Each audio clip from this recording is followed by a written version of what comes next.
delighted to welcome Her Majesty's Lord Lieutenant Robert Voss to the launch of our new community initiative. We welcome also our One Vision friends that have joined us this evening via Zoom, Facebook Live, and YouTube Live.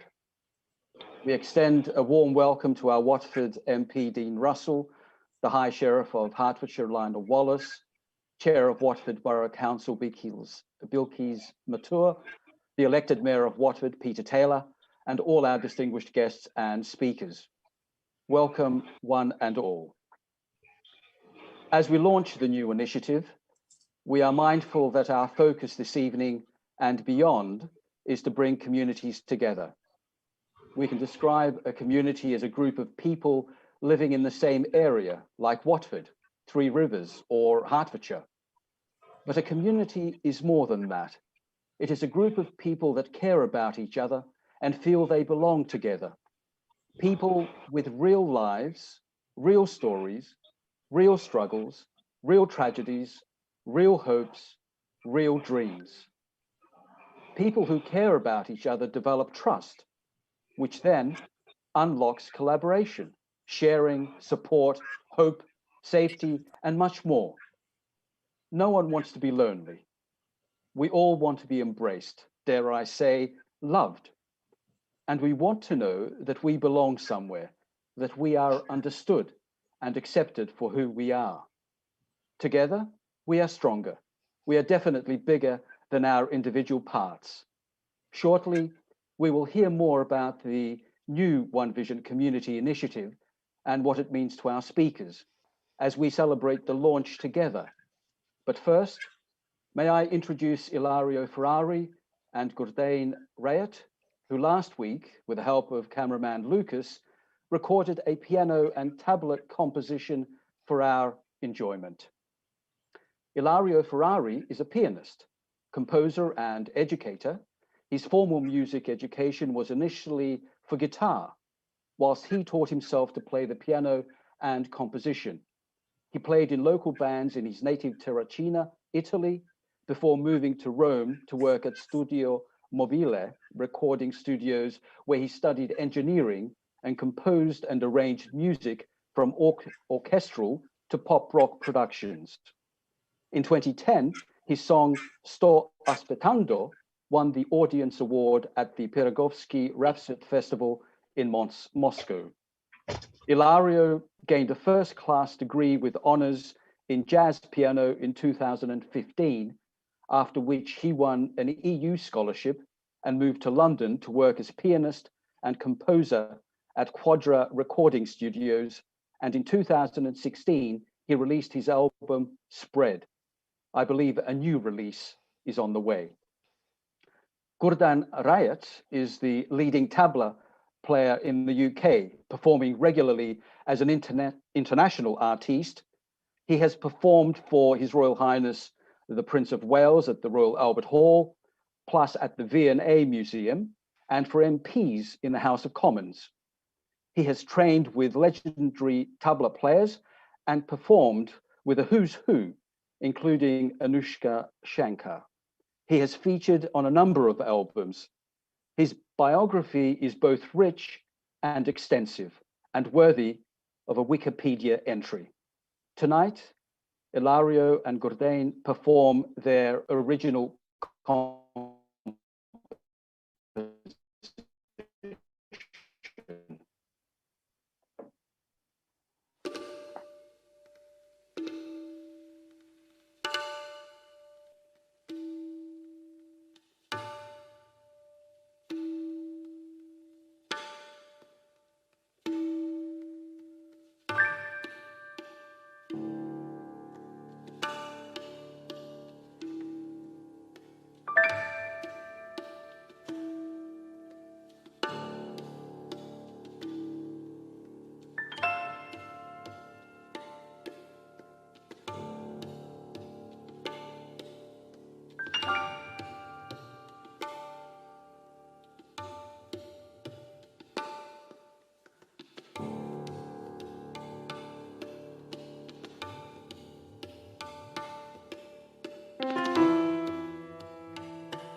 Hello, everyone. We're really happy to be here today and play some music for you. It's me, Ilario Ferrari on the piano, and Gurdain tabla. We are really thankful for being invited to do this musical experiment where we are really embracing One Vision's idea of bridging cultures and putting down all the barriers that sometimes we may have only in our minds. But what music can do, we believe that music can really bring cultures together without the need of talking. Thank you to One Vision for this brilliant opportunity. It's my first time I'm meeting Ilario, and I never heard his music. First time we're playing together, and I think that's what's brilliant about music, is that it breaks down all the barriers. I come from a particular culture, a particular language. He comes from another culture of music, another language, and we're sitting here experimenting and creating something exciting without necessarily needing to fully understand each other. Music does the job for us, so really enjoying this project. Thank you.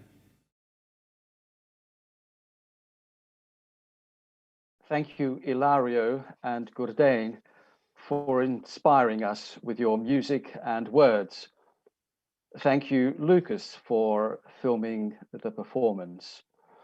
I hope you will stay with us because there are more videos and there's music at the end, which I'm sure you will not want to miss. May I now introduce Her Majesty's Lord Lieutenant of Hertfordshire, Robert Voss. The Lord Lieutenant graduated in Management Science from Manchester University and the Manchester Business School in 1975, and went on to spend 40 years in the commodity business, trading internationally in over 65 countries, running his own company for 28 years.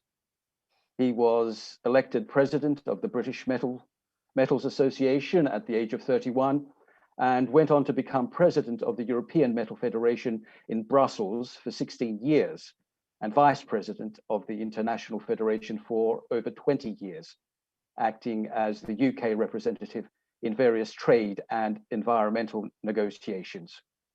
He also chaired the International Trade Council for 7 years. He was appointed Her Majesty's Lord Lieutenant of Hertfordshire by the Queen in 2017, and in 2020, he was honoured as Commander in the Order of St. John. He's patron and president of a number of local and national charities, including One Vision, and he's active in Holocaust education. May I present the Lord Lieutenant. Thank you very much, Michael, and good evening, everybody. And thank you very much for this invitation to join you at this momentous occasion. I think one positive element that has come out of COVID has been community spirit, which abounds everywhere. Individual citizens, charities, governments, local and central, schools, education establishments, sports groups, religious groups, places of worship, youth organizations, military, and other service organizations in every community, large and small, around the county and around the country, they have come together. There is now an awareness of our neighbors. We've met people who we may never even have seen, and we're aware of what they do and how they live. One of the most encouraging parts of my busy job is not necessarily meeting Her Majesty the Queen, wonderful as that is, but it's engaging and meeting people at all levels who give so generously of their time at every level in society. Even those who have next to nothing are generously giving and are aware of what others are doing. I always say, and I'm very proud to say, that I believe Hertfordshire is very possibly the most diverse county in the whole of the United Kingdom. And I genuinely mean that. I think we have enormous diversity in terms of ethnicity, in terms of religion, in terms of wealth, in terms of land, in terms of education. And I think it is that diversity which is our strength. And nowhere more is that evident than in and around Watford. I think we have here a golden opportunity to unite all aspects of the community at this time with one vision of a stronger and healthier community, and certainly speaking with one voice. There's no doubt that the last 15 months, the world has changed beyond recognition. Not only the pandemic and what it leaves us, but the emergence of such things as Black Lives Matter, and particularly stronger voices of younger people. I use Marcus Rashford as a prime example. And the awareness of our differences, but also, and more importantly, the awareness of our similarities. COVID does not differentiate between peoples. The pandemic has taught us that we are all vulnerable to the same health risks, to the same disease, and the solution, the vaccines, are the same for all people all over the world. So bringing people and particularly communities together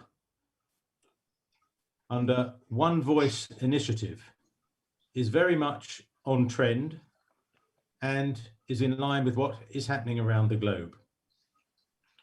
As a people, we must now rely upon each other and work together as we have in fighting this pandemic.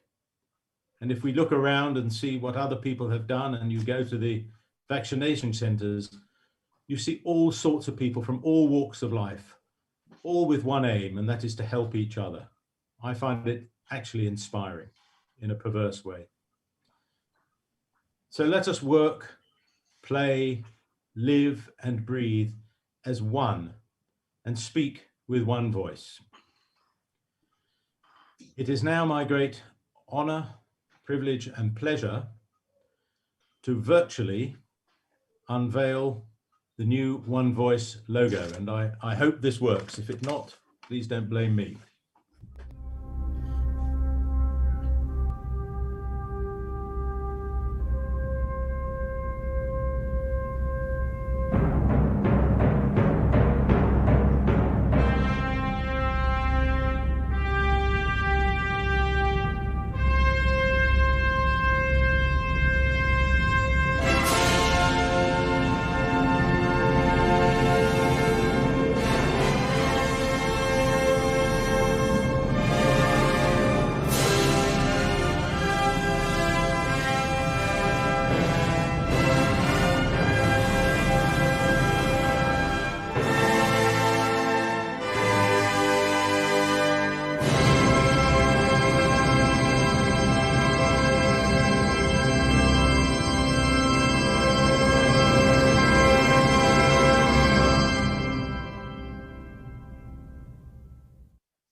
Thank you, Lord Lieutenant, for the thoughtful words of encouragement and for revealing the new One Voice logo. Thank you also, Lucas, for the video. Enoch Kanagaraj, as most know, is the One Vision founder and CEO, a retail professional, school governor, church officer, and considerably more. Enoch, may I ask, what does community mean to you, and how do you think we can mend fractured communities? Thank you. Good evening, all. Thank you to Lord Lieutenant for launching the logo today. Listening to others' voice is the most powerful could anyone do. And I want to thank Michael this evening for posing 2 questions to me and asking me to reflect on them. First being, what is community mean to me, and how can we mend fractured communities? Thank you also asking this question in front of my seniors and my mentors, and people around here got great experience, and I haven't even got age to reach their milestone. For me, community means being conscious of life, to recognize it, yours and mine, all the diversity, being aware of all the possible lives that could live in a community, from a newborn child to people struggling financially, to people living in great affluence or a homeless person. They are part and parcel of the community. For me, community presupposes any equality of life. We are all entitled to good life, and community also means diversity unashamedly so, but not forced, from culture to language, to ethnicity to religion. It also means reaching out, but not living in isolated communities, I suppose. Community within communities, in a way. What better symbol of the common community to bring people out than public spaces, the common ground, literally speaking, and from the great spaces of the great squares of the world, or the small courtyards tucked away in our communities. Communities for me is a work in progress. We're becoming more than social, spiritual, and that's why I love the phrase community spirit. But I want to speak of how to mend communities, fractured communities, and what a time to be speaking that question. We face many challenges, should not be ashamed of calling out those challenges or afraid of calling out those challenges, from racism to discrimination to a lack of investment in our communities. All these forces and many others undermined the community spirit that we all want to foster, I hope. And not undermining create otherness. The identity complex is it where it ourselves creates a hypnosis over which we have to free ourselves individually as a community. And the way to do that for me on a personal level is dialogue. Dialogue for me is a gateway. I learned from my late mother, interreligious dialogue pioneer, and it's a gateway to a mutual mission, to listen, to be heard, to understand, to move beyond tolerance. I like the word tolerance. Let us tolerate. Let's live in a tolerant society. But for me, tolerance also implies some resistance that is being tolerated, which people can exploit and divide. So for me, we need to be moved beyond tolerance, to be with each other. And that to me is better exemplified through dialogue. And finally, on a personal level, while that's on a communal level to deal with fractured communities, in myself, in my heart, I resolved the conflict, I suppose, some years ago. It was by a set of phrases or terms that arrived in my mind that led to a way of living, of thinking, which was to cling identities in myself lightly, not tightly. And then to know that I am informed by those identities, but they are not essentially who I am. Who I am, what I am, and we are, we will learn. That's where the journey begins, I suppose. To know each other, back to the common grounds, back to the community spirit, to dialogue. And I'm sure that I can sit here and thank my team. And I worked hard for a few months, years, to bring communities together, as one of our pillar is one voice for one vision. We are pleased to launch this One Voice today. And I'm also pleased to ask Sharon Platt McDonald to be the chair of One Voice, Sri Mohan as a vice chair, and Daya Kaur as the secretary, and the full team will be announced soon. And I would like you to watch a video clip, what we put together as a One Voice. Please watch. 21st century, for many, the apex of human history. We live in so diverse societies, between so different cultures that enrich our history and make us feel proud of being human beings. In Watford, we live in a very diverse community. It is the most diverse community in Hertfordshire, so it's important that everyone has a voice, and the communication is going to be important to actually find out what the issues are there.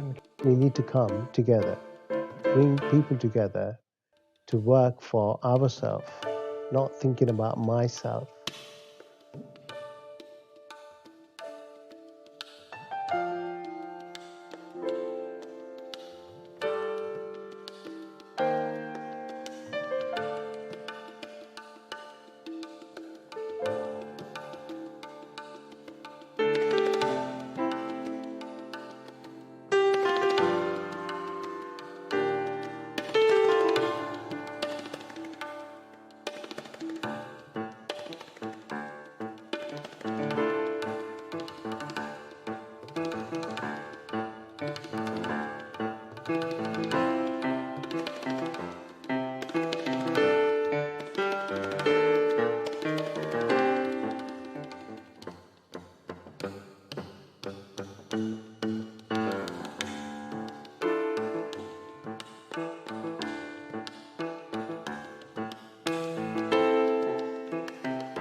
Thank you, Lucas, for producing this video.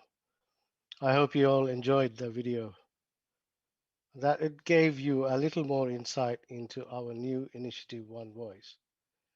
But I'm sure that you would like to know more about our logo, aims, and plans. May I now introduce our One Voice chair, Sharon Platt McDonald. Sharon is a Director of Health Women's Ministry and Adventist Community Ministry at the British Union Conference of Seventh-day Adventist Church. She worked as an NHS nurse for 26 years and has authored many books and resources. Sharon, we welcome you and we congratulate to your new venture. Thank you so much, Enoch. I'm delighted to be here this evening to share with you all.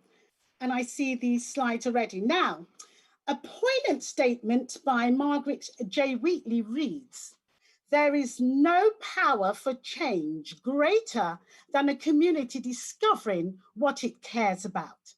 And, we see this exemplified in the implementation of One Voice, seeking to make communities better by caring about their issues, bringing them together and assisting them to take relevant action. So let me commence with a brief explanation of our logo and then describe how this is tied into our aims and objectives, our vision and mission, and how we plan to move forward. Next slide, please. So you'll see on this slide, the logo. Now, 4 themes are represented in this logo. Firstly, community, and that's symbolized by the circular configuration of the graphics. Secondly, diversity, represented by the colors that you can see on the screen. Then the voice waves, reflective of the amplified voices and the key messages they raise. And then compassion, indicative of the heart at the middle of the logo. And I heard your responses when the logo was unveiled. We're excited about it too. Now, this representation of the logo reminds me of a quote by Herman Melville, which says, "We cannot live only for ourselves. 1,000 fibers connect us with our fellow man." And that is what we're here to do. So let's look at slide 3, where we look at the vision and the mission. So what is our vision? Now, our vision is a Watford and Three Rivers society made better, safer, fairer, and more united by the contributions of every community to local decisions. So we are just excited about making this vision happen. And then what of our mission? Well, there are 3 segments: engage, coordinate, and empower. So we engage by inviting local communities for a stronger voice together. We coordinate their views to be heard and considered, and we empower them to influence future policies and actions that benefit their local society. So what does this look like? Here's what it looks like. Let's look at slide 4. Now, in slide 4, we see the segmentation. We engage by trying to ensure opportunities for all. We look at people's health. We coordinate the events and diversity with the community. That's the engagement. Then what about partnership working and social inclusion and inclusion of their issues? So we coordinate by working with various groups to enrich them and to find common ground. Then we look at the impact. This is the empowerment aspect. We look at the projects, the impact that they can make. We engage the communities. We bring together minority groups. And through this, the equality of that engagement, that empowerment, and that coordination comes to play. So let's look at the next slide, where we look a little bit in a bit more detail at what that entails. Who are our partners? How do we work to engage the stakeholders? What are some of the aspects that is represented here? So, of course, facilitation, we're not leading as one voice, we're helping to facilitate those entities. Then, of course, the important aspect of mental well-being. So mental health is key to what we're trying to do to engage communities to enhance mental well-being. Then there's the education that we want to share, the social aspect, their health. Some of these initiatives we want to enhance and make better. So we're going to be engaging with faith and non-faith groups, because that's what inclusivity is about. Then we look at the equality around training to ensure that everyone has equal aspect and their access to training. Then we look at groups relating to disabilities and awareness, raising awareness around disabilities and trying to give a platform to those groups that are not represented because of disability issues. We also want to identify opportunities and exchanging of ideas. Bringing communities together is that rich mesh of ideas, formulating action to spring us forward. And of course, the networking and partnership are key to these aspects. And so I'm really excited to share these segments with you and to work together to make a better community for our areas. And, you know, as I conclude, this reminds me of a quote that was raised by Helen Keller, who said, "Alone, we can do so little. Together, we can do so much. One voice, bringing communities together for the greater good. I give you, ladies and gentlemen, one voice." Thank you so much. Now, the next segment is for me to introduce our ambassadors, of which we have 4. So it gives me great pleasure now to introduce the first ambassador, Councillor Bilkis Mothor, who as the chair of Watford Borough Council and women's officer is possibly the first citizen of Watford, but certainly the first female Asian chair in Watford history. Shall we give her a round of applause? Now, thank you. Thank you. Bilkis Mahor has been a counsellor for over 7 years and is a registered nurse by profession and currently working as a clinical nurse manager. And she's champion for improving women's lives, a very important aspect. And she has worked cross-party on matters such as loneliness, mental health, and domestic abuse. Councillor Bilkis, the floor is yours. Thank you. Thank you very much for inviting me. And I absolutely love the logo. So as chair of Watford Borough Council, my theme this year is about ending violence against women and young girls. So by doing so, I will be partnering with 5 grassroots charities, aiming to create a consortium to end the violence. So here, we will be creating another community with a common goal to end pain and delete bad memories. Now, in Watford, we have hundreds of charities already in touch with residents for all sorts of reasons and causes that alone bring us together. We speak about 125 different languages, and we are proud to be so diverse. But personally, to be part of a community, you must firstly identify yourself and think about who you represent. People tend to relate to people who look, work, or dress, or hobbies the same as you. So I absolutely love working with the community, and I think it's my nursing background that has taught me that communication, listening, showing empathy, and being caring has given me that drive to give back to the community. So here I took a bit of a break. Here are just a few personal examples that would define the types of communities I feel I belong to.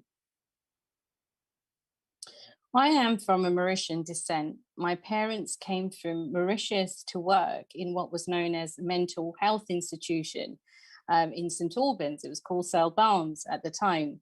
Now, growing up, I felt as though I belonged to a community of nursing staff and patients. They were like my friends. In fact, my first disco was at a ward Christmas party when I was about 7 or 8. And with disco lights and a smoke machine. And in fact, the first person I've danced with was with a patient who had learning disabilities and Down syndrome. So in many ways, that was the first part of my life where I felt I belonged to a community. And also, in many ways, I see Mauritius a lot like me. In Watford, there's maybe about 50 families who are Mauritian compared to other Asian communities. We are relatively small in number, same as being a small dot in the Indian Ocean. We are completely exposed, no major army, mostly we stand alone. But yet we are so diverse in religion and in culture, beautiful and graceful in many ways. And we do stand a mark. We have a ripple effect in the Indian Ocean that resonate either good or bad across the world. I also belong to a cohort of inspiring individuals, 60 chosen out of 1,000 applicants from a BME background. And we were selected for a course in Oxford University, part of the government school known as the Operation Black Vote. Now, some of my colleagues that I actually met in that cohort were actually representing very unique minorities within the ethnic background. So when I met them, I was over the moon because I found out that they felt the same way as I. Because in my line of work, I often get mistaken for being Pakistani or Indian or Bangladeshi. And when I say I'm from Mauritius and try and pronounce my name Bilkis many times, I do see the look of confusion on people's faces. But now I see this as a positive, Joel, that I can fit in a number of communities despite being a small ethnic minority. It's a strange concept, but clearly it gives me leverage to wear many hats and blend in.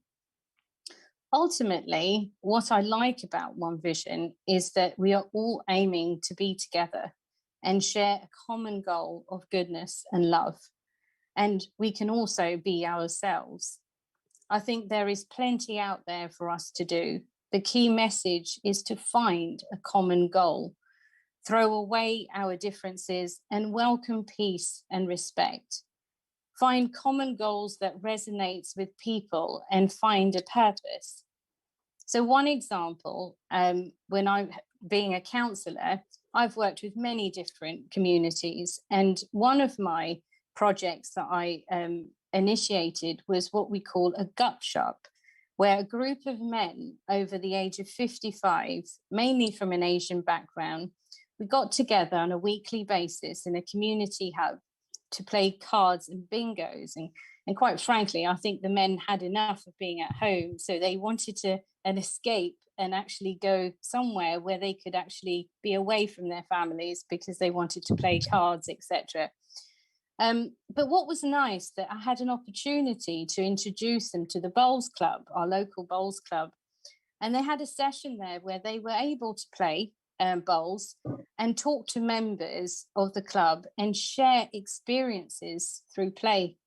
And that was quite rewarding. They really, really enjoyed that experience, and integration of communities there definitely happened. So I do feel we need to break from the norm. Lockdown has had a huge impact on everything that we do. We should be more creative, and when given a pivotal role within our society, we should be in a position to make a difference by creating a platform for that to happen. So I'm looking forward to see how this vision develops and where it would lead us. Thank you. Thank you so much, Councillor Bilkis. That was most inspirational. Now, our next speaker and ambassador for One Voice is Lionel Wallace, who was recently appointed by Her Majesty the Queen as the High Sheriff of Hertfordshire. Now, the High Sheriff has been a Deputy Lieutenant for 12 years and is an aeronautical engineer by profession. During his year in office, the High Sheriff plans to highlight and encourage opportunities for young people and promote youth empowerment. That's a great goal. High Sheriff, over to you. Thank you very much indeed. I'm delighted to be with you this evening, and totally supportive of the vision that you have for not only this new initiative, but other activities that I know that the organisation is involved in. When I was asked to sort of speak a little bit, I thought about what I could say about communities, and particularly my experience about communities. And I was born in the UK, in St Albans, in fact, when we used to have a hospital in St Albans.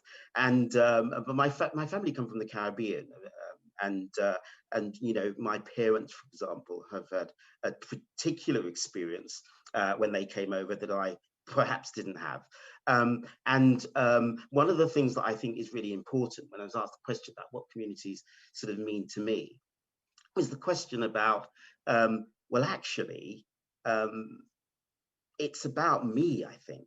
It's about what I as an individual can do or communicate or participate or contribute to the community effect is my experience. As an aeronautical engineer, I spent lots of my time and career running around the world in aeroplanes all over the place. But I had the opportunity to live in the Far East in Indonesia for a couple of years, which was a tremendous experience. I think before I went to Indonesia, I kind of struggled a little bit to know even where Indonesia was. It was on the other side of the world somewhere. I looked up, you know, what the people were like, etc. And my experience of going to Indonesia and living there is probably one of the greatest experiences of community that I personally can remember. And that is arriving in a place where it was completely strange. It was thousands and thousands of miles from what I recognized, completely different language, completely different people, and I was there.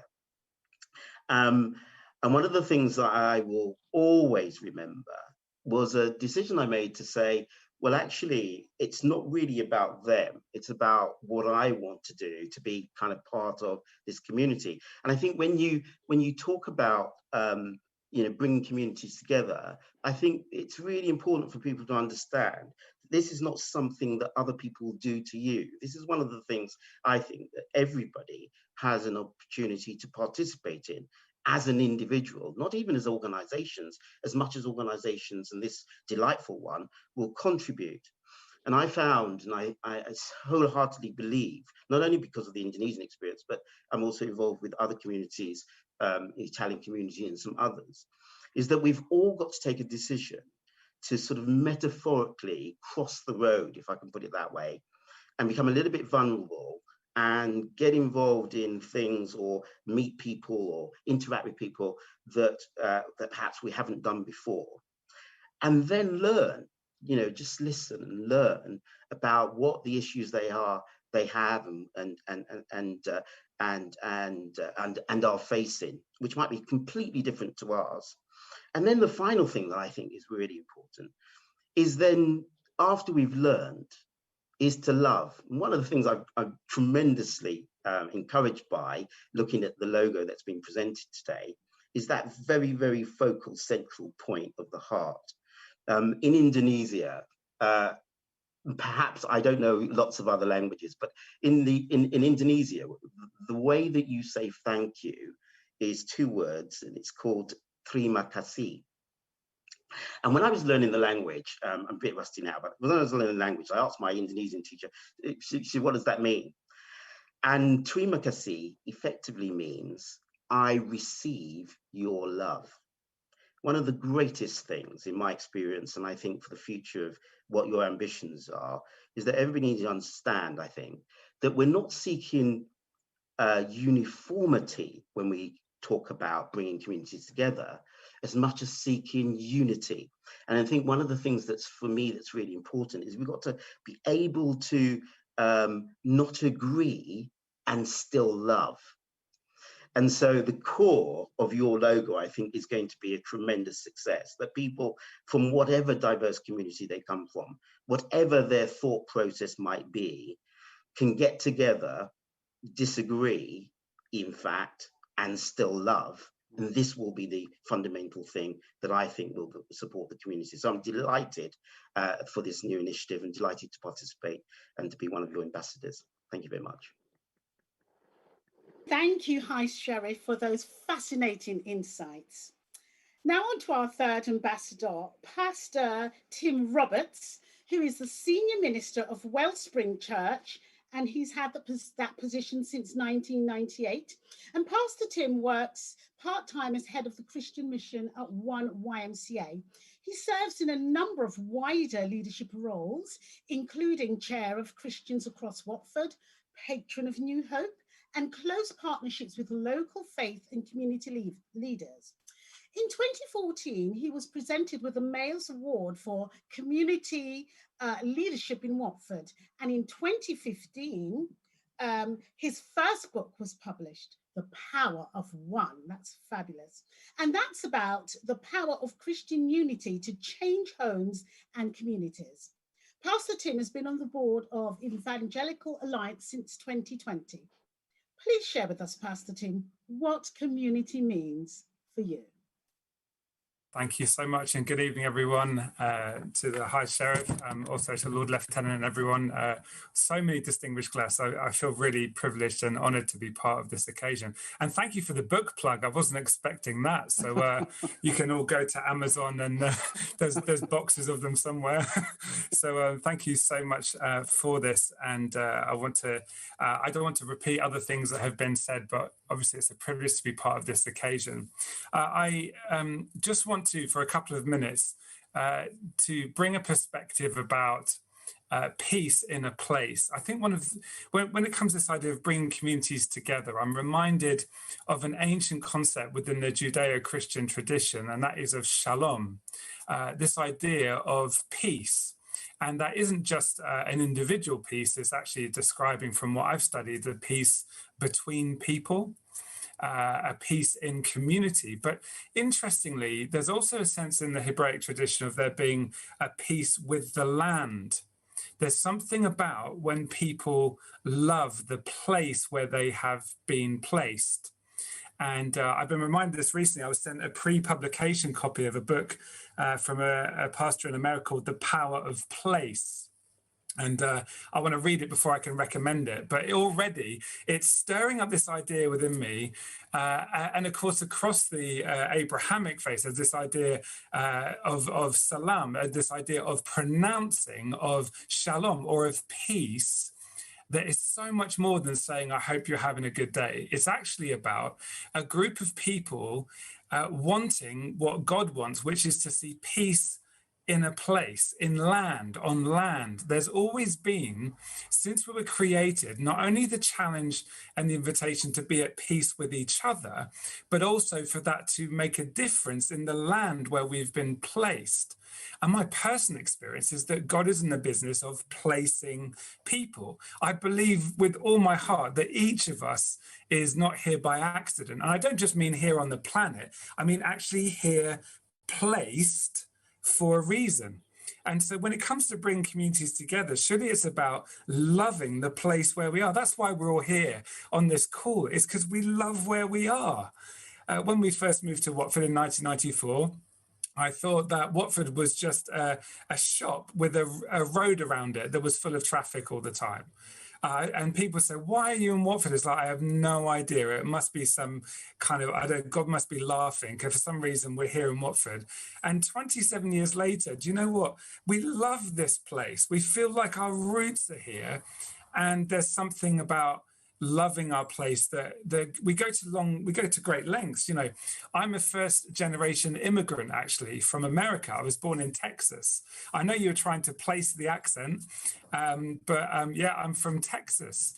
And for some reason, my father was in the Air Force. When it came time of were we going to go back to America when I was younger or not, it seemed a divine plan to stay here.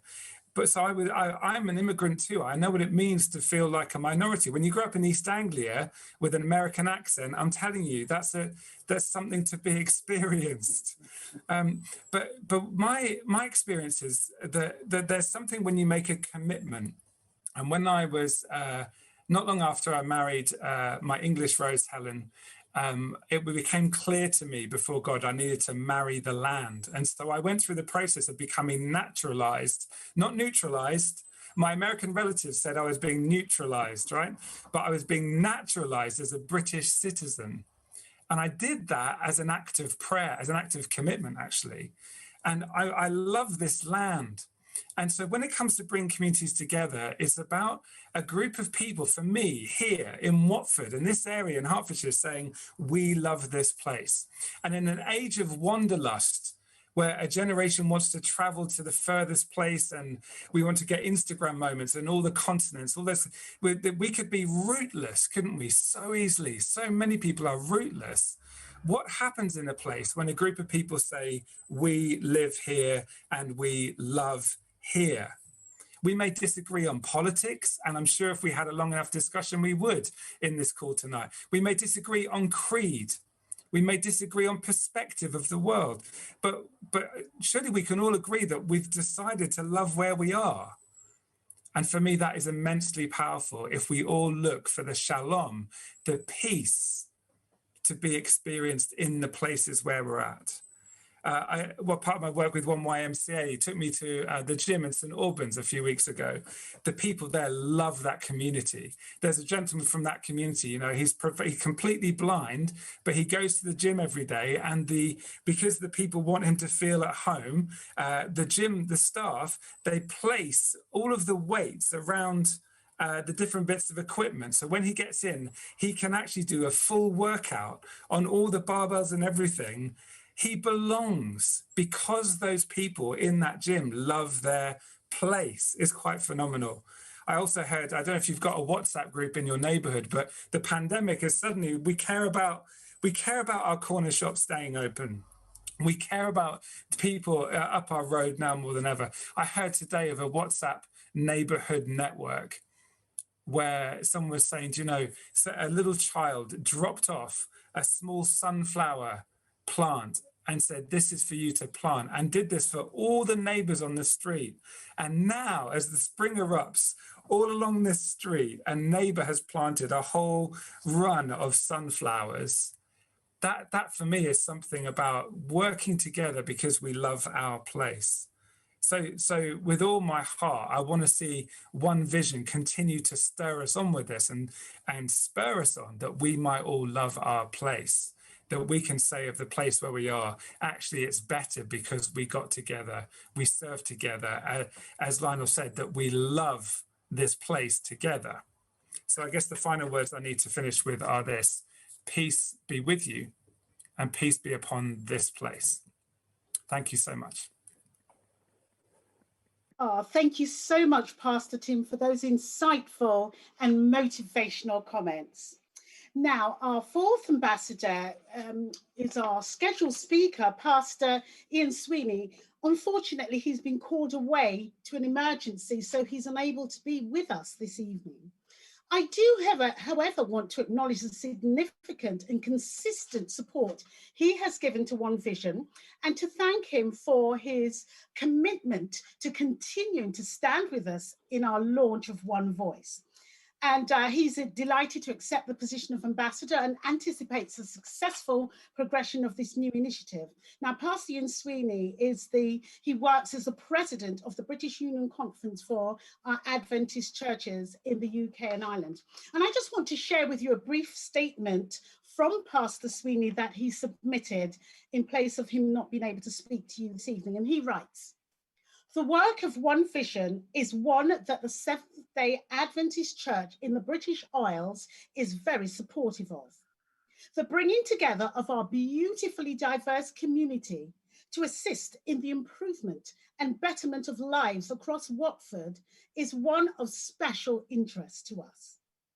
2,000 years ago, Jesus told a story about a rich man and a poor man named Lazarus, who at death experienced a very different realities. The rich man went down to hell, and the poor man Lazarus went to heaven. At first reading, I thought that the story was a commentary on whether there is life after death. But no, the story taught a deeper lesson. Namely, is there life before death? Now, the rich man in this story failed to use his wealth to improve Lazarus's life when they were both alive. It was this failure of action that sealed the rich man's fate. While people have long been interested in seeking to answer the question, is there life after death? One Vision seeks to address the even more important question, is there life before death? I believe the work of One Vision and subsequently One Voice complements the lesson that Jesus was teaching by bringing life, a better life, before death. Because of this, the work of One Vision and One Voice is in our prayers and actions, as we are honoured to support as much as we can the work that they will continue to do. And I say amen to that. Thank you so much, Pastor Sweeney, for submitting this conclusive report. Thank you. Thank you, Sharon. I hope you're enjoying the evening so far. We've so much more, including videos and music to come. Our next speaker is Lauren Keelis. She's the Community Engagement Officer of the Board of Deputies of British Jews. Lauren was named one of 21 faith leaders for the 21st century with her efforts recognized by the Prime Minister. Just recently, Lauren was selected by the United Nations Alliance of Civilizations and the United Nations Counterterrorism Center for their new Empowering Dialogue and Interfaith Networks project. Shortly, Lauren will share with us further information, including some information about her campaign called Swipe Left on Hate. But first, here's her short launch video.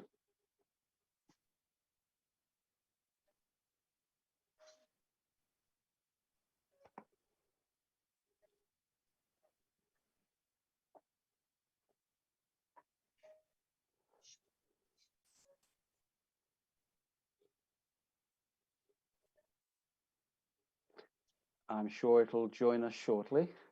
Here we go.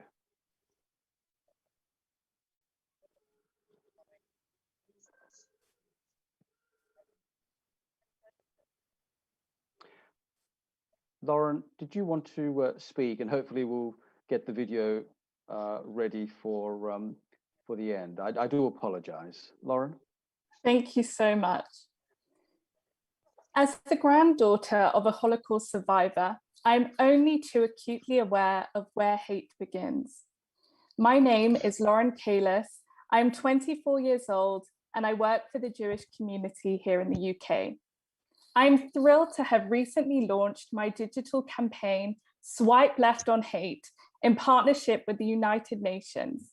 It is undeniable that online has become the new front line, and my campaign, Swipe Left on Hate, will be empowering both young Jewish and Muslim women to lead the conversations on the microaggressions and the stereotypes we too often face. So where did my vision come from? Online platforms represent a convenient, far-reaching, anonymizing, and secure feeling environment for those who wish to voice and incite hatred. Research indicates that there is a consistent association between online hate speech targeting race and religion and offline racially and religiously aggravated offenses. Social media does not exist in isolation. The social media world has real-world consequences. Although biased words may appear harmless, when left unchallenged, these can become normalized and form the basis of increasingly explicit acts of violence. Hate reinforces hate. Sexism reinforces anti-Semitism and Islamophobia, and anti-Semitism and Islamophobia reinforce sexism. Recent weeks have seen a horrendous 500% increase in anti-Semitism and a devastating 400% increase in Islamophobia. It is, of course, both Jewish and Muslim women who are disproportionately impacted by this. Enough simply is enough. As a young religious leader, I cannot sit back in silence. I cannot let our community crumble in the face of diversity. We have more in common. In a year plagued by social isolation, it is more important than ever before for us to stand together to interrupt hate in its earliest form. It is such an honor to be a part of One Vision, creating a movement alongside such esteemed ambassadors and guest speakers this evening. Thank you all for the tireless and critical work you are all doing. We must all work together to bring communities together and to remember the true unity in community. By breaking down harmful stereotypes, we can build a more cohesive society. Please be in touch, follow my Instagram and Twitter accounts because it's time to swipe left on hate. Thank you. Thank you, Lauren, and best wishes from us all on your new project. Lucas, I hope we've got the video. Apologies, Lauren, that we weren't able to play it earlier. Lucas?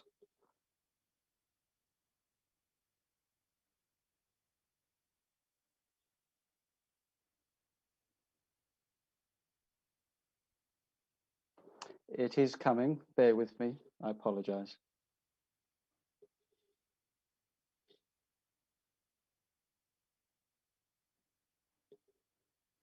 It may be slightly longer than a second. surely you can't actually want to wear that hijab. I can't tell you how many times this has been said to me by strangers online and by people on the streets. Yes, these words don't physically hurt, but they normalize something harmful. I'm 21, a feminist studying development studies at university. Do you really think that each day a man removes my agency and replaces it with a headscarf? Could it be so impossible that Islam is so much deeper than external appearances? It's my spirituality, my family, my identity, and my way of life. It's about disciplining myself against my ego, my pride, ill feelings towards others, and being a better human being. I feel spoken for rather than listened to.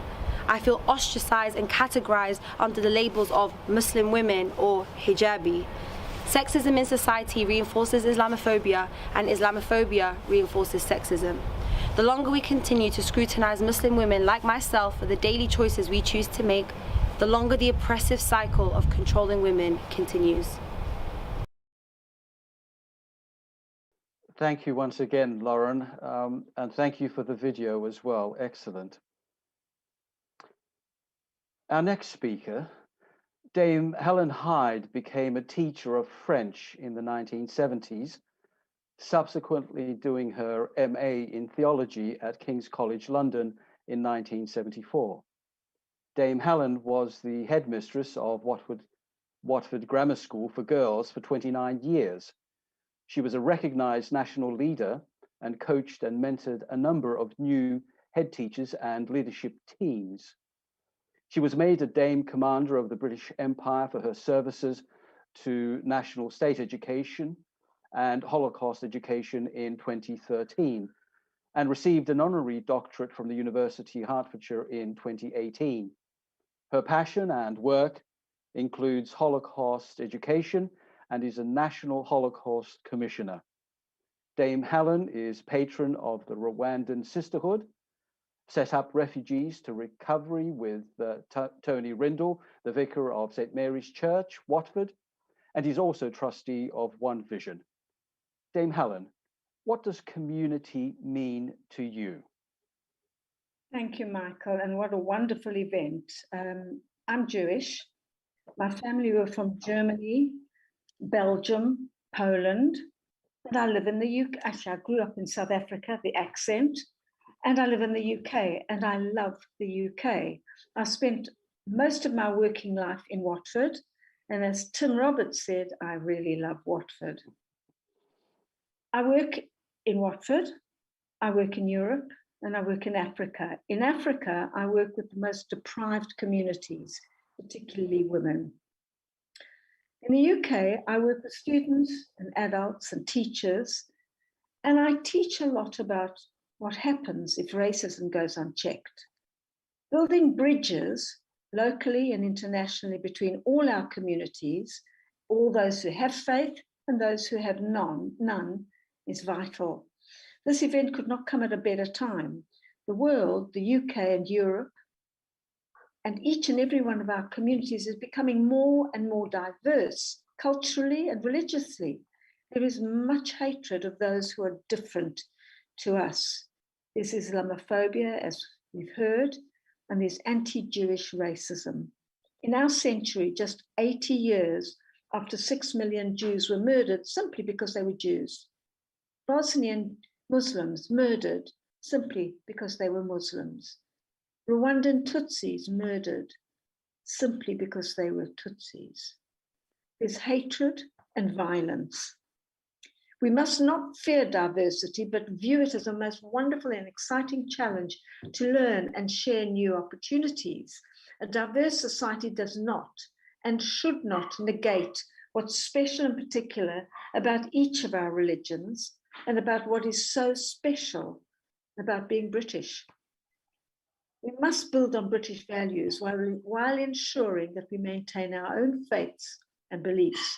British values are a belief in freedom, tolerance of others. I hate the word tolerance, and I defy anybody to find me a better word. I don't tolerate people.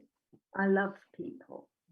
But British values are belief in freedom, whatever we want to call tolerance, love of others, accepting personal and social responsibility, respecting and upholding the rule of law. Our values have a vital role to play in uniting us. I've always worked in ethnically diverse environments, and that's what I always want to do. And one of my aims has been and continues to be to ensure that we don't pay lip service to these words that everybody bandies around. Never again with the Holocaust, tolerance, love your neighbor, respect to mutual understanding. We mainly pay lip service to this. These words are more than just mere words, but deeply understood and must be acted on. Building a fence around one's own religion results in fundamentalism, in isolation, and in fear. By building bridges across faiths, across communities, across cultures, we can dispel myths and misconceptions that exist through ignorance. Building bridges enables us to understand the differences and to celebrate our similarities. I have to end on one thing. I really love working with One Vision. I work in the hub. The hub has become part of my life and I've made many friends that I would never have met, friends from different cultures, different worlds, different countries. In the hub, we work as one action, one voice, one vision. Thank you very much for allowing me to speak. Thank you, Dame Helen. Excellent. Thank you. Love is the key, the High Sheriff has posted, and thank you very much for that message. I'm just going to drop this over to Peter Taylor Dame Helen, while I'm in the rest of the meeting.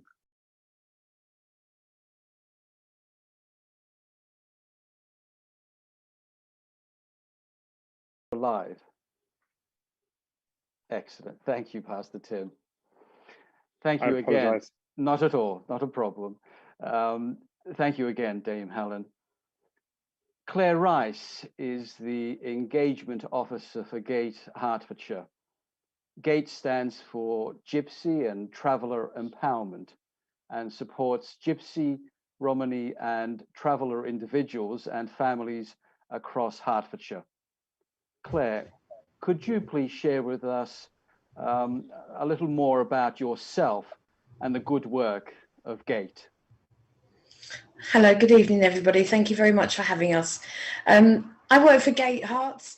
GATE Hearts has been running since 2010 and became a registered charity in 2019. So the ethos is GATE is to empower the community so that they can integrate further into the wider society, and also to educate the wider society on the ways of gypsies and travellers throughout Hertfordshire. So GATE run we run Report Racism, which is the only national hate crime reporting mechanism for GRT communities. We also run an advocacy service for our communities. It's a really exciting time for GATE to join One Vision, because in October we are opening a community hub for our communities, and we look forward to working further with services to integrate further gypsy and travellers throughout Hertfordshire. So we also run a European project, which is called Dicanabista. Dicanabista means look and don't forget, and it is around educating Roma youth throughout Europe. Both here, we take a group from England and 26 other countries in Europe, and we go over to Birkenau in August every year to commemorate the Roma Holocaust. So that's to commemorate the Roma and Sinti that died in the Holocaust in World War II. So that's quite an important project that we run. We also, as I said, advocate for hate crime within GRT communities and for any other communities. So that's GATE's ethos, and that's really what we do. And I'd just like to thank you very much for having me. I'm very excited to join your project. Excellent, excellent. Thank you so much, Claire, for sharing that information with us. In particular, we more often than not, we do forget that there were so many individuals and so many different cultures that were affected by World War II. So thank you for bringing us up to speed on that. Rabbi Mordecai Chalk grew up in Golders Green, going to school at Hasmonean High School for boys before spending the next 11 years in Israel studying. Rabbi Chalk teaches part-time in JFS school and recently graduated from the Rabbinic Training Academy. Rabbi Chalk is also a qualified Sochet and personal trainer. Rabbi Chalk, the floor is yours. Well, thank you very much for introducing me, and thank you everyone for all of your wonderful thoughts tonight and for all the amazing work which One Vision does. I'm also the rabbi locally in the Watford Jewish community. There's a fantastic story in the book of Numbers in the Bible. After the Jews had spent 40 years wandering through the desert, they finally approached the border of the promised land. One of the local kings, a man named Balaam, got a bit nervous. He saw the Jews approaching and was worried for the safety of his people. So he called on a local soothsayer by the name of Balak, to come and curse the Jewish people so he could fight against them and be successful in his fight. Balak came along as Balaam had asked, but God protected the Jewish people at that time and put words of blessings into the mouth of Balak rather than curses. After his unsuccessful attempts to curse the Jewish nation, Balak said a very interesting line. I'll say the line in Hebrew first. He said, Tamot nafshi mot yesharim. I should die the death of the just. Who was he talking about? Who was he talking about that was just, that had such a peaceful passing? Who are these just people who he referred to? These just people were the patriarchs of the Jewish society, Abraham, Isaac, and Jacob. What made these people, what gave them this title of being just? What made them so special? And the rabbis answer, because they viewed people as people. When they saw a person, they didn't view that person for their deeds and for their actions, but rather as a human being with a godly soul within them. A person who may make mistakes, because we all do. Let those who are without sin cast the first stone. We all make mistakes as humans, but at the end of the day, we are all human beings, and we should be looked at as such. When I see the idea of One Vision, of bringing communities together, and when I heard Pastor Tim talk about the idea of shalom, another thought came to my head. The word shalom not only does it mean peace, but it also means complete and whole. When we view each other as people, we don't look at each other's religions, ethnicities, sexuality, gender. We see a person as being a pure, beautiful person, and we don't judge them. Then we all together will be as one. We'll be a complete group. Our society will be complete. Our land will be whole. The place where we live will be shalom. It will be peace. It will be complete. And for that, I say, well done to One Vision. I say, and I pray that One Vision shall be successful in all its endeavors to carry forward in this great mission of bringing together and uniting all those people in our wonderful community. Shalom to one, shalom to all. Thank you, Rabbi Mordecai, for those insightful thoughts and words. Lest we forget, many thanks. Dr. Jasdev Ray is a medical doctor, specifically an ear, nose, throat surgeon with an MA in politics. Dr. Ray is honorary director of Sikh Human Rights Group since 1989, having founded it in 1984, and a previous member of the Faith Communities Consultative Council. Dr. Ray has for a long time been interested in governance, human and political rights issues, and has written and published academic papers on ethics, gender feticide, anti-terrorism, freedom of conscience, conflict resolution, and Sikh philosophy. Dr. Ray, the floor is yours. Thank you very much. And I congratulate you for launching One Vision. I've had discussions with some of the organizers before. I think it's a very visionary project. And I really want to wish it all the success and hope I can help it in any way that you might want me to do. I think at the center of it is the oneness of all human life. If anything, the pandemic has taught us how united the human population is, despite the politics, the posturings, and the financial inequalities.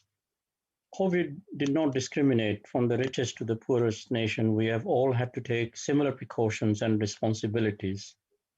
It was encouraging to see how different faith communities and those of no faith work together to provide food to the vulnerable, those who could not get to shops or those who worked shifts. I saw how two gurdwaras near me, the Sri Guru Singh Sabha and Guru Manya Granth in Snow, worked very hard to ensure that 3,000 to 10,000 food parcels were prepared and delivered every day. What was also heartening was that the ingredients for the food were being donated by shopkeepers who were Muslims, Christians, Hindus, and other faiths. So suddenly there were no divisions. There was only humanity helping humanity, and this is I hope will be what this project will achieve. And it's interesting that both gurdwaras have been awarded the Queen's Award. I think we've heard quite a bit from other speakers, and there is very little that divides us. We create our own boundaries and exclusions. We imagine and rephrase what the prophets and founders may have said in antiquity to justify our own designs. Yet all founders of faith had the open oneness and unity of human beings at their core message. As a Sikh, it is easier for me to intellectualize the oneness because of the many excerpts in Guru Granth Sahib.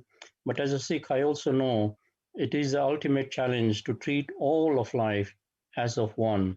It's very difficult, and I think this is the most challenging thing one can achieve in life, is to how to submerge the ego and see everyone as of one. We see the ultimate goal of a Sikh is to end duality, to extinguish duality, let the one dwell in the mind. And who is the one? We see the one as this is a very interesting statement, kat kat ke andar peer pachanat, see the same one in every life. And also tun kat kat antar sarv nirantar. So we see the oneness in everything and every being. But how do we get over the Descartesian thinking, I think, therefore I am? For a Sikh, it is you are, therefore I am. So it's because of the one that we exist. Otherwise, we would have no existence. We see the ego as manmat, that is the individual thinking of oneself, only one's community, only one's divisions. But once you start crossing the boundaries and see everybody as of one, then we can see that all diversity eventually comes from the same thing. There is another statement in a sentence in the Guru Granth Sahib, Ai Panthi Sagal Jamati Man Jeete Jagjit, which means that if you see the whole of the world as one, then you have won. You have won everything. It is in this, I will tell you a little project that our Sikh Human Rights Group is trying to achieve. It may be, well, it's not so little. It's a very ambitious project. We are trying to promote a declaration, a United Nations Declaration on Diversity at the United Nations. We think that there are a number of conventions. There's a convention on the rights of women. There's a convention on the rights of the child. There's a convention on on minorities, and there's a convention on elimination of racial discrimination. But they are all very adversarial, that the communities and groups have to fight in the courts or have to campaign, have to politically try and get their rights. What we're saying is that the UN should also complement this by having a United Nations Declaration on Diversity, where countries are encouraged to sign up to this, and they proactively introduce policies, programs in their political systems, in their governance system, which encourage diversity, acceptance of diversity, so communities don't have to fight to be respected, but the government takes proactive steps. There are a number of countries who are signing up to it, and we hope it will become a reality. And I hope that, and I'm encouraged by this project. I think it probably falls into very much in line with what we are also trying to achieve. So congratulations and well done, and thank you for inviting me. Thank you, Dr. Rai, much appreciated. Pastor Rafat Kamal is the president of the Trans-European Division of Seventh-day Adventists since 2014, which comprises of 23 European countries. Pastor Rafat holds graduate degrees in business and theology and 4 postgraduate degrees in systemic theology, educational administration and curriculum, Islamic philosophy and theology, and business administration. Pastor Rafat, may I ask, what does community mean to you? Thank you. Thank you for the introduction. Before I start and share a few words, I want to commend the previous speaker, Dr. Rai. I had the opportunity on invitation from Mr. Rajit to visit the Sikh temple down in South Hall. And I believe that was last August, in the middle of restrictions for COVID, and was absolutely inspirational to witness the Sikh community serving people, regardless of their background, regardless of their faith. Thousands of people are marching in to meet their physical and spiritual needs.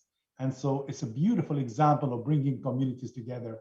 And I thought, as he was the previous speaker, and we've invited him to our office here in St. Albans, it'd be good to acknowledge what the Sikh community is doing in that part of London. My congratulations on the launch of One Voice. And by the way, I love the logo like other speakers. I just love it. I'm trying not to repeat what others have shared. So I wish to focus on 2 of the basic foundations on bringing communities together. Foundations that are championed and practiced by One Vision. It actually sums up, in my view, what One Vision is all about. And let me add also on a personal note, for me and my wife, One Vision has brought absolute blessings and inspiration, witnessing the wonderful sacrifice that many volunteers have brought together to the community to serve the communities.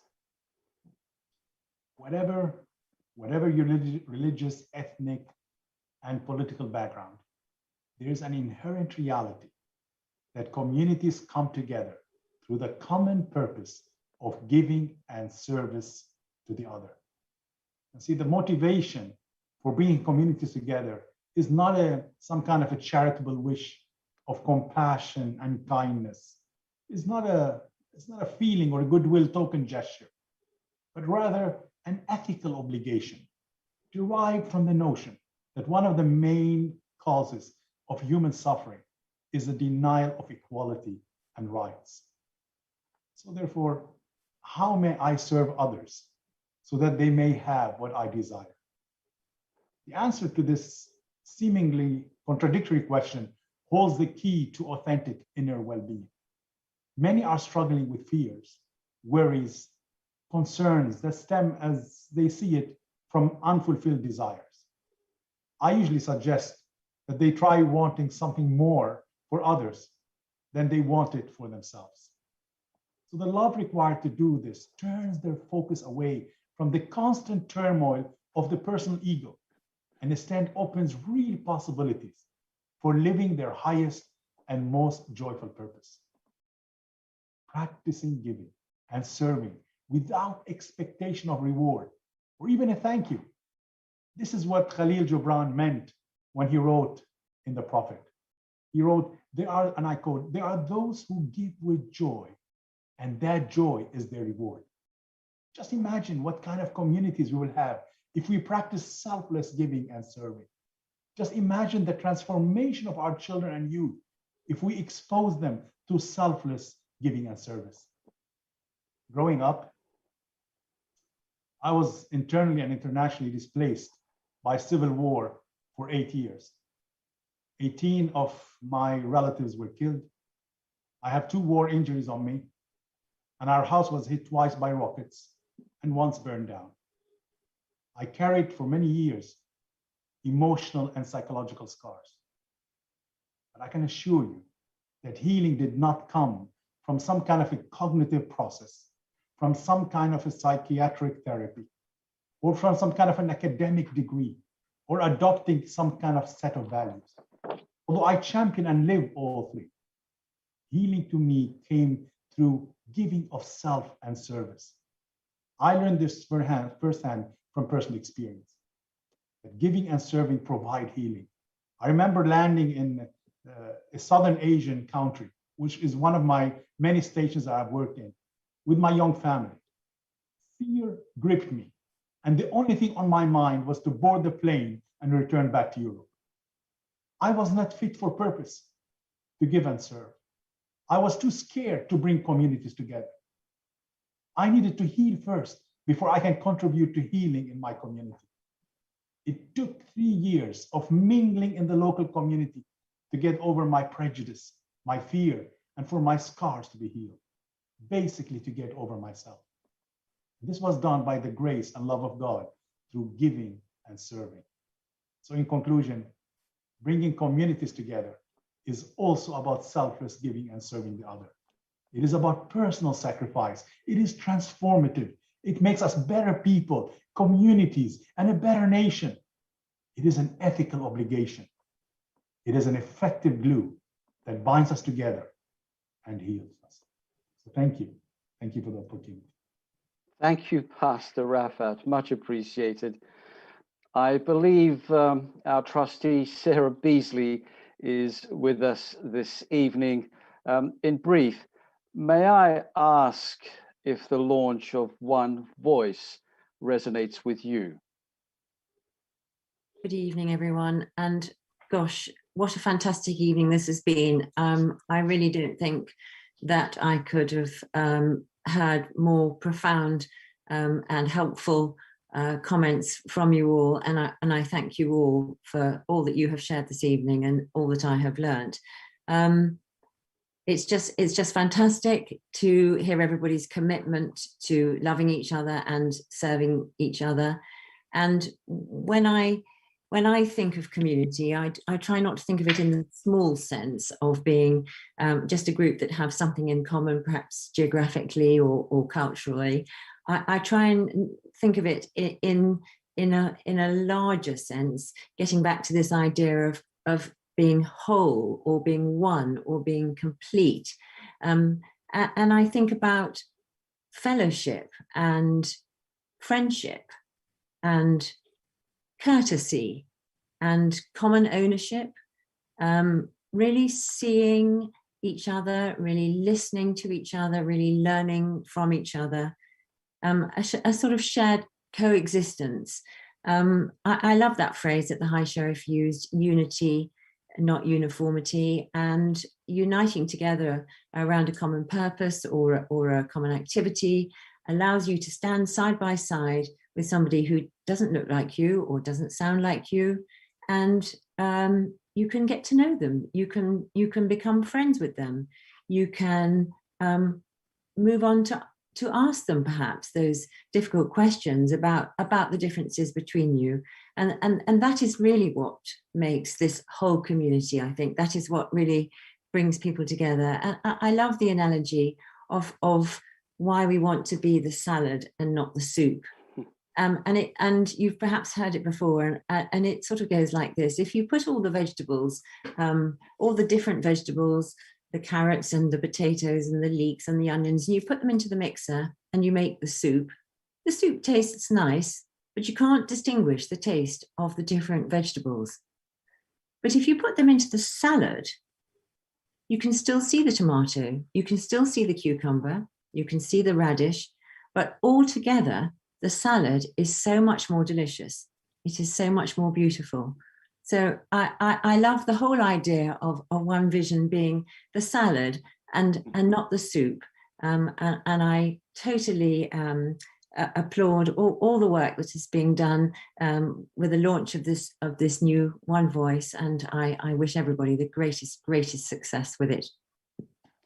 Thank you, Sarah. Sorry to put you on the spot, but I recalled that during your shriveled tea, your focus was on promoting stronger communities. Thank you once again for those encouraging words. We have wonderful music still to come, a world first, truly a world first. So please do stay with us a few more minutes.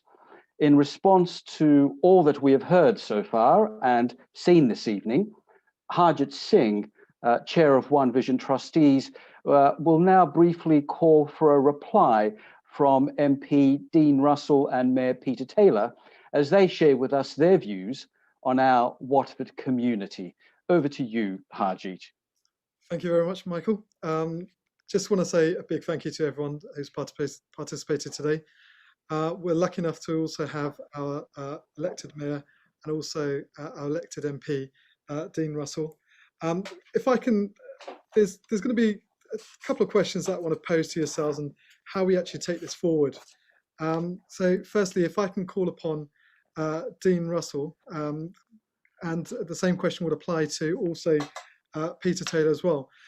How can we best harness the goodwill we've seen during the COVID-19 pandemic, but at the same time understand the inequalities in our society? So can I ask Dean Russell to commence, and then also Peter Taylor to follow?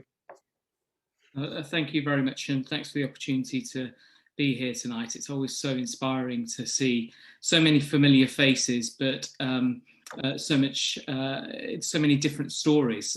In my office in Watford, I have a jar, and in it is full of marbles. It might sound like I've lost my marbles, but it's full of marbles, and each marble represents a goal or an activity and a story, you know, of something that I've done in my life or something I hope to achieve. And on the side of it, it says, remember, we're all stories. Make sure yours is an inspiring one. And I think for me, what's happened over the past year, when we look at how communities have come together, it's been because we've all got our own stories. We've got our own backstory. We've got the story of what the future will look like for us. But ultimately, those different stories do come together with one goal. And that's about community, and that's about how do we support each other. And I think for me, the most important thing that we found over the past year is a commonality in what we need to do to support each other. I've spoken before about the idea that actually if we're all individual threads, we're easy to break, but actually when you weave us together, actually it's almost impossible to pull us apart. And over the past year, I wrote a report called Connected Communities, and worked with some fellow MPs on this. And actually One Vision was featured in my report, which I've spoken to number 10 about a few times. And in that, one of the things that really came through was the shared purpose that we had, both in Watford, but also across the UK and in communities, to suddenly lift our heads up. I think it's so easy in our daily lives to be looking down at our phones or looking down at our watches or looking down at the floor where we're going. And actually what COVID, despite the awfulness of it, meant we suddenly looked up and realised that we hadn't seen the person behind that door on our street for a while, or we hadn't actually looked someone in the eye that perhaps would normally be in the park with us because we were too busy with our own lives. And we started to realise we're actually a part in somebody else's story as well. And so to answer your question, how do we take this forward? I think for me, it's really clear. It's about how do we make sure we continue to have a shared purpose, that we're one town, one community, and dare I say it, one voice. But within that, that's not about becoming homogenous or becoming the soup, as Sarah quite rightly said. That's about how do we feature in each other's stories? How do we live our lives knowing that every street has a different story behind each door, but actually that makes that street stronger, that makes that neighbourhood stronger. And so I would say from a Member of Parliament perspective, you know, from my perspective, it's about reaching out, having those opportunities to speak to each other, breaking down those barriers, having a singular purpose in making sure that we're the best town we can be. And I think in many ways we are. I feel very proud to be the Member of Parliament of Watford because of what we've achieved and what we do. But also it's about lifting our heads up and looking around and seeing truthfully what are the challenges we need to face together. What's that single purpose of how do we face those challenges? How do we solve the things that actually we ignored previously because we were rushing for the train or rushing to get in our car or rushing to respond to a tweet or whatever it might be? How do we do that? And I think that's about communication. It's about working together. It's about understanding that we're all different, but that's what makes us stronger. But also it's about that singular purpose and that singular voice. It's a long answer to a short question, but I would say it's about purpose and goals. Thank you for that, Dean. I think, Tim, you might have you might need to mute yourself again. Again, the same question to yourself, Peter. And from a personal level, I know Peter's been very active in our communities, and as even the fact that a politician, but understanding the communities that he serves is an important understanding. So again, can I pose that question to yourself? Well, yeah, thank you, Hodge, and it's great to join you all this evening. I think I might have been a little bit too active in the community because at the start of this meeting, I got a message on my phone, and I'll just show you. I don't know if you can see it on here, but it's telling me that I need to self-isolate for the next 4 days. So I've come across someone with positive COVID, which in one sense is humorous, but on the other actually is very disruptive because I had loads of plans, including my son's first communion. But anyway, given that happened literally a minute before this event started, I've kind of been listening into people's contributions with that in that context, and so much of what people said resonated with me when Robert Voss, right at the start, the Lord Lieutenant, talked about, you know, the fact that this last year COVID has shown the very best of our town and of people in our community looking out for each other. I do absolutely love the logo, and as several people have said, having the heart, having love right at the centre of it, I think is really powerful. The High Sheriff we had a few new words. So I loved the Indonesian word, was it Terima Kasih, about love-seeking unity, and I think Watford really has that in abundance of people coming together. And Sarah Beasley talking about fellowship as well, kind of emphasising that point. Pastor Tim, who's joined us a few times this evening, needs to learn how to mute, doesn't he? The point the point he made about shalom, which again is a fantastic word, but I had never thought about that love of place. And when Helen Hyde said, you know, that she loves Watford, I think Pastor Tim said it. And of course, as the mayor of the town, I definitely love Watford. And over the last year, that love for the place has grown and grown and grown. And the thing that struck me a week ago, Dean and I were having exchanges of messages because you'd have seen the COVID rates were rising really rapidly in Watford. We had the new Delta variant, and I was on a call today, and they actually said Watford's the first place that saw that increase in cases and has now seen a fall in cases over the last few days, where, you know, they expected us to go along the same as Bedford and Bolton and elsewhere. And so it's amazing that we've brought that numbers down. And that is because, you know, I don't think Watford's the same as anywhere else. We are exceptional. And a big part of that is our love for each other, our unity, our love for place, and our service that people talked about. Rabbi Chalk talked about that service and how much we gain from it. So I'm hugely supportive of this initiative. I'm very keen to support it. And now that I can't go out of this house for the next 3 days, I have more time to work on it. So it's great to join you, Harjit, and very keen to support it in any way that I can. Thank you, Peter. I'm just going to have a final question as well, but I'll give you the opportunity to actually respond to it first. So we've all heard this notion that actions speak louder than words. Now, I want to pose this question to yourselves. what resources are needed to build this strong community?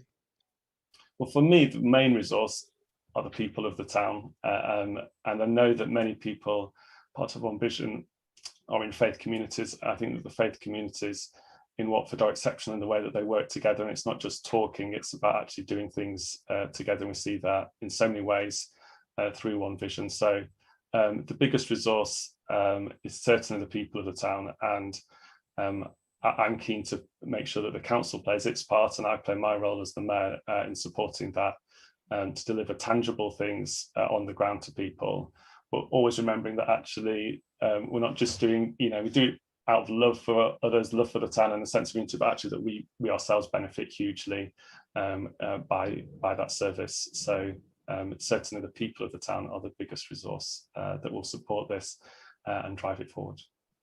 Thank you very much, Peter. And the same question to yourself, Dean.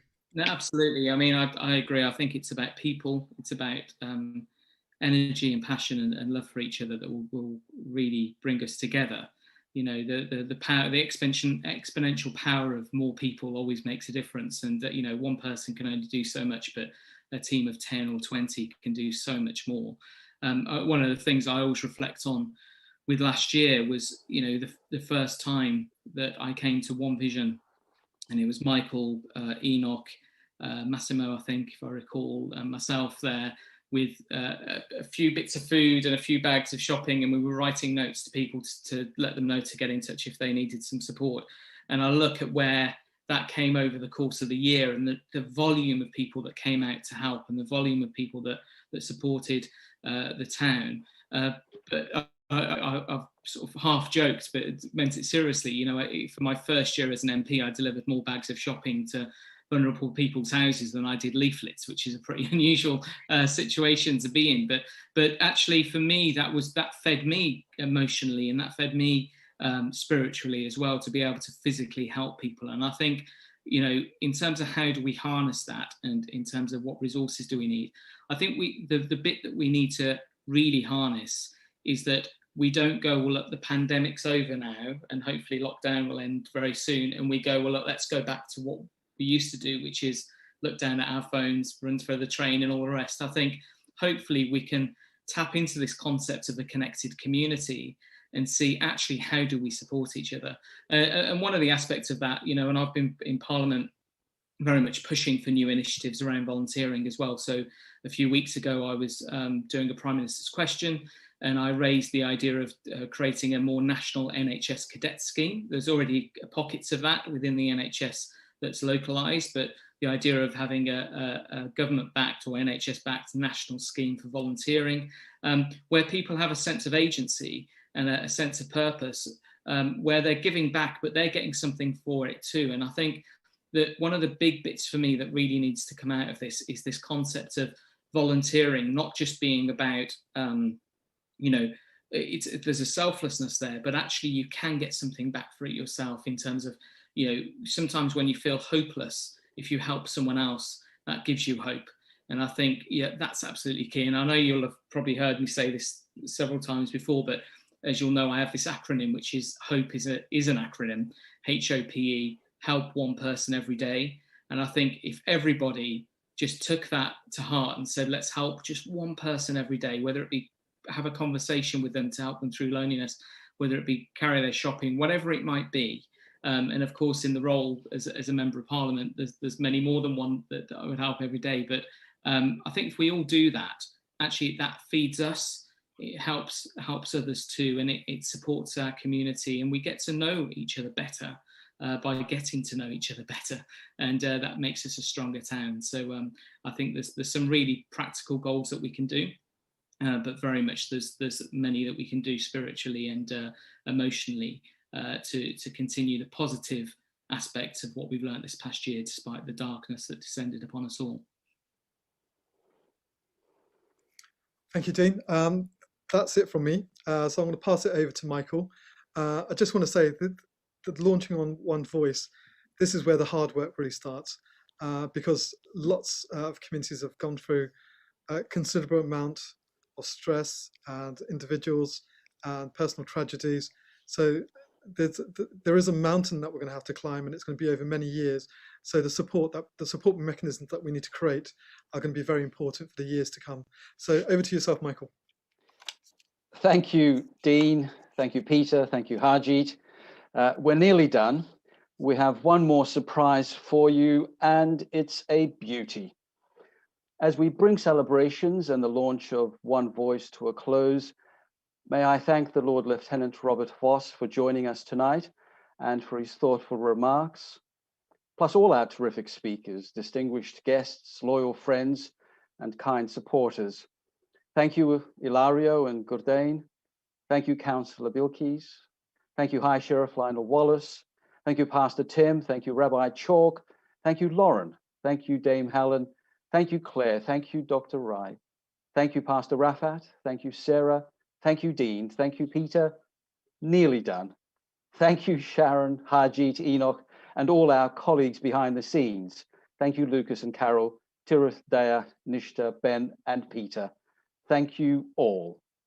As we now conclude, it gives me great pleasure to introduce the dulcet tones of Janelle Yeoh and Keely Coates, as their song Together Right Now is played live in totality for the very first time. We are honored. Thank you. Janelle Yeoh is a British musician, educator, and audiovisual artist who started playing the violin aged 4. She has performed across the UK and on multiple continents as a solo violinist, singer, chamber musician, and musicianship leader. Since 2007, her talent and dedication have been recognized by awards, bursaries, and scholarships across several countries. Being passionate about the power of music at individual, regional, and international levels, her performance and arts events have raised over 70,000 for humanitarian causes around the world and won her a Champion Volunteer Diana Award in 2011. Janelle is also a dedicated educator, receiving a distinction for her pedagogical licentia of the Royal Academy of Music in 2019. As a founding member of the Bloomsbury Quartet since autumn 2017, Janelle has performed at festivals and concert series across the UK, played live on BBC Radio 3 and at the Wigmore Hall, and positively impacted over 1,000 people of all backgrounds through participatory and co-creative projects. 2019-20 saw the Bloomsbury Quartet embark on their first UK tour with Recentered, Elizabeth McConkie. Currently a PhD candidate at Goldsmiths University of London, Janelle uses filmmaking to explore the intersection between audiovisuality, classical music, and social issues. As a 2017 Viag Star Challenge finalist, her short films have been screened at BAFTA and Viacom UK headquarters and gained 30,000 plus views on YouTube. Her colleague Keely Coates, originally from New Zealand, found her passion for the piano at the age of 6. While she has never had a piano lesson, she's self-taught and plays entirely by ear. Having been born with a hearing impairment, which was corrected at a young age, it was following this that she discovered her love of piano and music. Keely has gone on to play piano professionally at various stages in her life. Since she moved to the UK, Keely has been based in London and Hertfordshire. For the last 8 years, she has been dedicated to working in the field of substance misuses as a drug and alcohol recovery coordinator, providing treatment and support for people to overcome addiction and mental health issues. Keely regularly travels to Cambodia, where she supports a small rural village. She helps to enable sustainable and self-sufficient farming schemes and regularly sponsors medical and essential supplies, agricultural equipment, as well as volunteers to teach English to children from the village. The song Together Right Now was created in response to the various crises that the world is currently experiencing. It was forged as a remote collaboration using the limited resources available under lockdown restrictions in the UK. We invite you to join us right now in this moment of reflection as we look towards creating a better world together. By the way, every sale of Together Right Now supports the One Vision project. So janelleyo.bandcamp.com to purchase, visit that, by the way, janelleyo.bandcamp.com to purchase or download. Now, without further ado, here's Janelle and Keely with Together Right Now.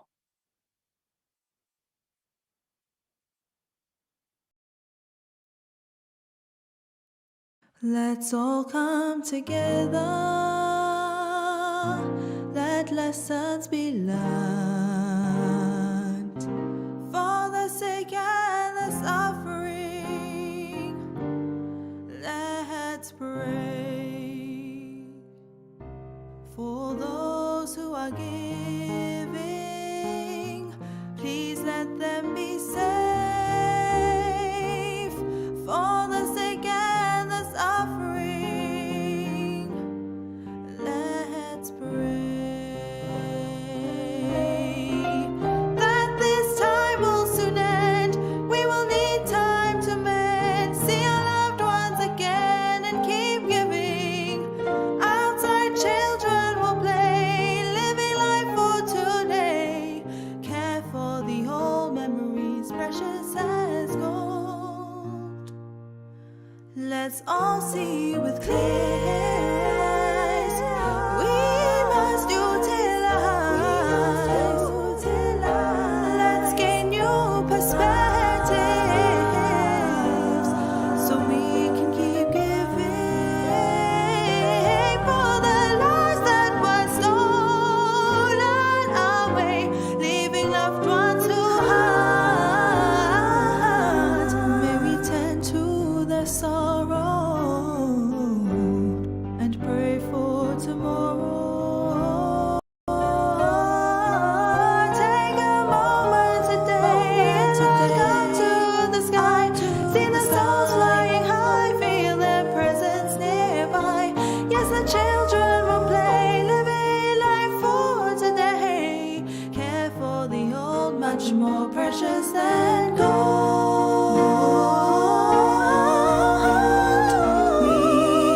We will be free. Yes, we will.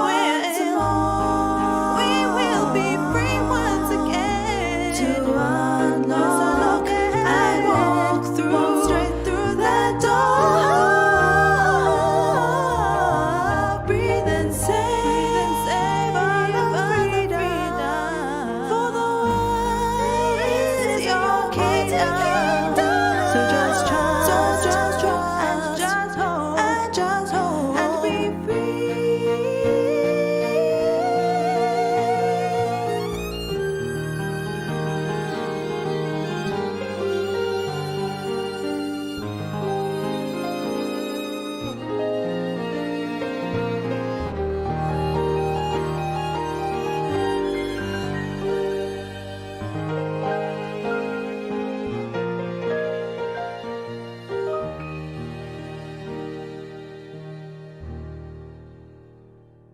When we all come together right now, will lessons be learned?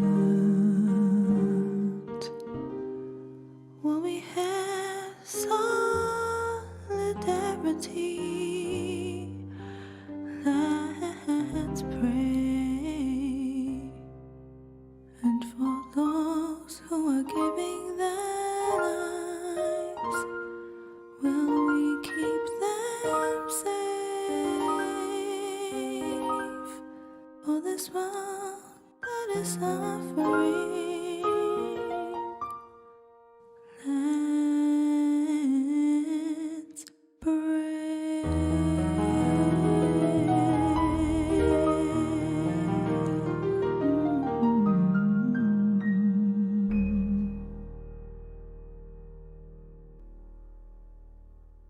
Thank you, Janelle and Keely. That was inspiring. Truly a brilliant way on which to conclude proceedings and our launch of One Voice. Thank you all so much for joining us this evening. Thank you for your kind support so that we can support others. And until next time, all that remains is for me to bid you adieu. Good night.